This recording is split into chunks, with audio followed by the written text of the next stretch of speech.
सरकार के 1 साल पूरे हो रहे हैं।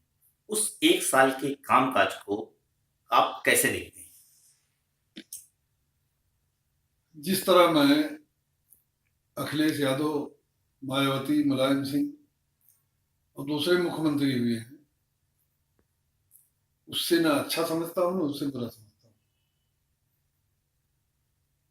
अच्छा, का कामकाज की दृष्टि में आप मतलब 1 साल में योगी कहाँ तक काम जिन वादों पे, जिन हसीन सपने उत्तर प्रदेश की आवाम को योगी और नरेंद्र मोदी ने मिलके दिखाया था पूरे प्रचार के दौरान, यही मौका यही मतलब आज से 2 मतलब देखा जाए तो पिछले साल 2017 में जनवरी और फरवरी का महीना था, उत्तर प्रदेश की सियासत अपने जोरों पे थी। उस जगह पे आप उस मतलब बड़े वादे किए गए थे, सरकार के खिलाफ बड़ी सी बातें हो रही थी और उस वक्त समाजवादी पार्टी कांग्रेस एक साथ थी।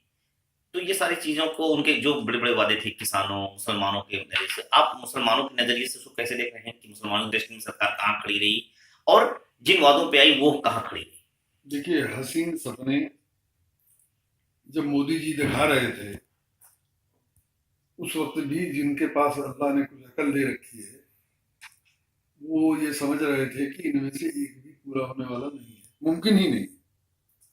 नरेंद्र मोदी सर के बल खड़े हो जाएं, तब भी वो 2 करोड़ लोगों को रोजगार नहीं दे सकते, तब भी वो विदेशों में जमा काला धन वापस नहीं ला सकते।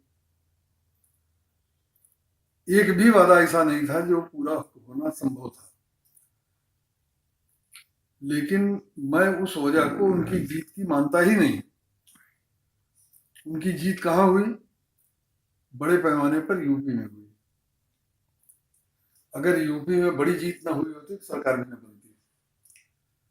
यूपी में क्यों, यूपी और उत्तराखंड की 85 सीटों में 78 कैसे मिल गई उनको? उसका जिम्मेदार अकेले अखिलेश यादव और मायावती हैं। मायावती ने दौलत की हवस में पूरी पार्टी को भगा दिया या भाग गई छोड़ के। अखिलेश यादव ने परिवारवाद और जातिवाद का इतना नंगा नाच नाचा कि बैकवर्ड क्लास की दूसरी जातियों ने समझ लिया कि इनके रहते जो 27% रिजर्वेशन हमारा है वो भी नहीं, वो भी एक जात को है, हो गया।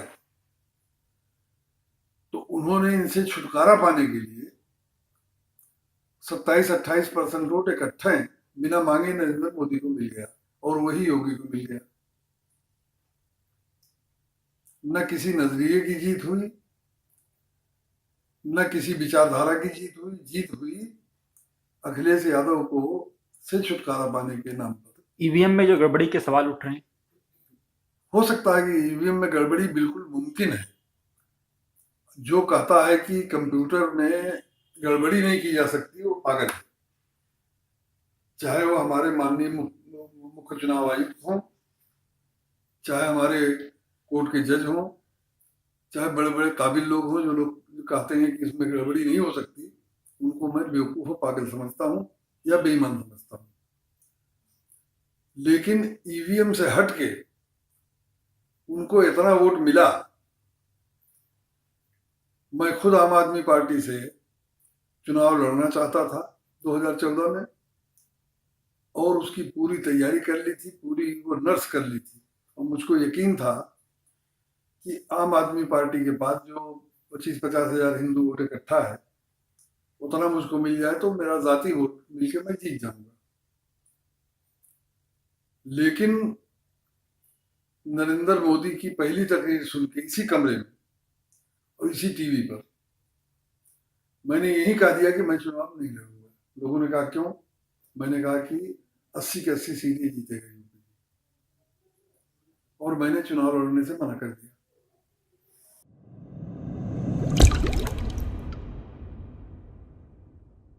जब आप किसी को एक गिलास पानी देते हैं तो आप उसे देते हैं जिंदगी के कुछ घूंट। तो क्यों ना हो वो हर घूंट हेल्दी और 100% प्योर। घर लाइए Eureka Forbes water purifiers. Eureka Forbes pure water solution. ठीक है सर, मतलब मैं मतलब खास तौर से मैं योगी की सरकार पे हूँ जो वादे थे मतलब आप कोई काम मतलब कुछ काम आप योगी कैसे सरकार को कितना- मोदी को वादों पर मिला है। अच्छा योगी सरकार ने कोई ऐसा वादा तो किया ही नहीं था। नहीं ठीक है, जो उनके बातें हाँ, थी एक सरकार के काम काज को, एक साल के काम काज को, गड्ढा मुक्त सड़क का वादा किया हम्म, जो बिल्कुल फेल हो गया। ठीक है। गड्ढा ज्यादा सड़कें और गड्ढा युक्त हो गई, और बहरहाल जितने उन्होंने ऐलानात किए उसमें कोई पूरे नहीं हुए। भ्रष्टाचार के मामले में योगी जी हैं मनमोहन सिंह। योगी जी को न तो भ्रष्टाचार की जरूरत है, पार्टी चलाने का काम अमित शाह बखूबी कर रहे हैं। अपने लिए पैसे की जरूरत उनकी नहीं, उनका मंदिर बहुत काफी है तो उसके लिए। जिससे मनमोहन सिंह को एक पैसे की जरूरत नहीं थी लेकिन सारा भ्रष्टाचार हुआ, उसी तरह योगी जी को पैसे की जरूरत नहीं है, न भ्रष्ट आदमी है, लेकिन का नाम है भ्रष्टाचार अपनी चरम सीमा पर पहुंच गया है यूपी में। जो काम 500 रुपए में होता था वो काम अब 5000 में होने लगा है। रेट बढ़ गया है रिश्वत का।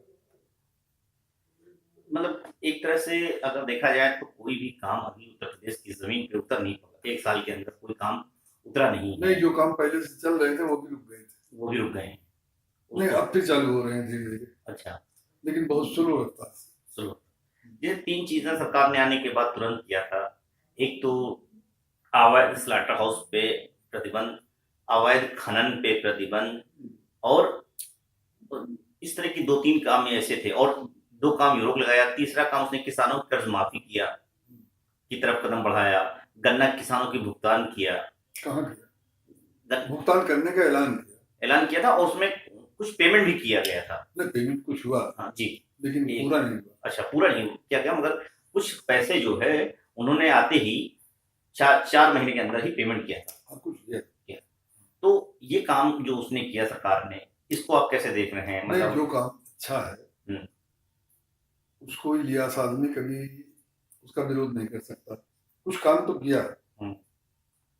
कुछ लोगों का कर्जा भी माफ हुआ, लेकिन ऐलान के जितना था उसका 10%। और योगी क्या, मैं अगर उस जगह होता, राज्य सरकारों की पोजीशन ये है कि उनकी आमदनी और उनका खर्च दोनों बराबर है। उनके पास एम्प्लॉइज की फौज है। केंद्र सरकार के सारे कामों को भी राज्य सरकार ही अंजाम देती है, पैसा केंद्र देता है। तो राज्य सरकार कोई भी हो, मैं मुख्यमंत्री हूं, आप हो जाएं, विकास के काम की उसकी लिमिटेशन है। विकास उतना ही कर पाएगी जितना भारत सरकार से उसको पैसा मिले। कहने को फेडरल हुकूमत हमारी है, लेकिन धीरे धीरे इनकम के सारे रिसोर्स मरकज में जमा हो रहे हैं, राज्यों में घट रहे हैं। राज्य सरकारें भीख का कटोरा लिए केंद्र के आगे खड़ी रहती है, और केंद्र जिनसे नाराज होता है उनको कुछ नहीं, बहुत कम देता है। जो लगा बता है, जो पहले से चला आ रहा है वही देता है। तो विकास के मामले में, महंगाई के मामले में, अनएम्प्लॉयमेंट के मामले में राज्य सरकारों को बहुत छोटा सा इल्जाम दिया जा सकता है, बड़ा इल्जाम नहीं दिया जा सकता। कानून व्यवस्था के मामले में, कानून व्यवस्था के मामले में 100% राज्य सरकार है। हाँ, तो मतलब योगी सरकार के उसमें उत्तर प्रदेश में कानून व्यवस्था की दृष्टि में कहाँ आप उसको देखते हैं? देखिए, योगी ने कानून व्यवस्था को दुरुस्त करने की ईमानदारी से कोशिश की, लेकिन अकलमंदी से कोशिश नहीं की। फर्जी इनकाउंटरों से वो समझते थे कि मामला रुक जाएगा, रुका नहीं। लॉ एंड ऑर्डर में बहुत सारे बेगुनाह इनकाउंटर में मारे गए और बहुत से गुनहगार भी मारे गए।